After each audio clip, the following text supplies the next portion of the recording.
আসসালামু আলাইকুম চাচা। ওয়ালাইকুম সালাম ওয়া রাহমাতুল্লাহি ওয়া বারাকাতুহু। বলুন, আপনাকে কিভাবে সাহায্য করতে পারি?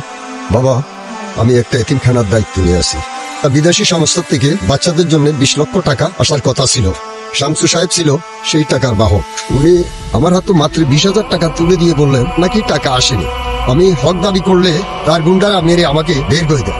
এতিমখানার বাচ্চাগুলা না খেয়ে আছে। বাবা, তুমি একটু ব্যবস্থা করো। আপনি কোনো চিন্তা করবেন না চাচা, ওনাকে বাড়িতে পৌঁছায় দাও, ওনার এতিমখানার টাকা সময় মতো বাড়িতে পৌঁছায় যাবে।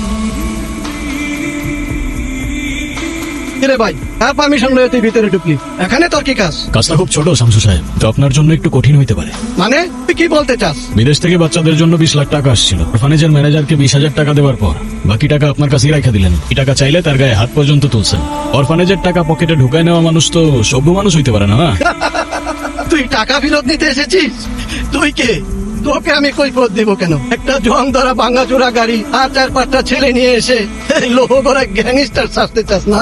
এতিমখানার ম্যানেজার অর্থাৎ গনি মিয়া আমার কাছে আসছিল সাহায্যের জন্য। অনুরোধ থাকবে তার কাছে গিয়ে ক্ষমা চাইবেন আর এতিমখানার বাকি 19,80,000 টাকা ফেরত দিয়ে দিবেন। আমি 1 টাকাও দেবো না। পারিস করিস, এখান থেকে চলে যা।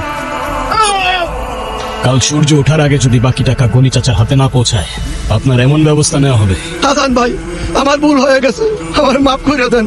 আমি টাকা দিয়ে দেবো, আমি কালকেই টাকা দিয়ে দেবো। মাফ করার মালিক খোদা, সেটা চাইলে শুধু তার কাছেই চাইবেন।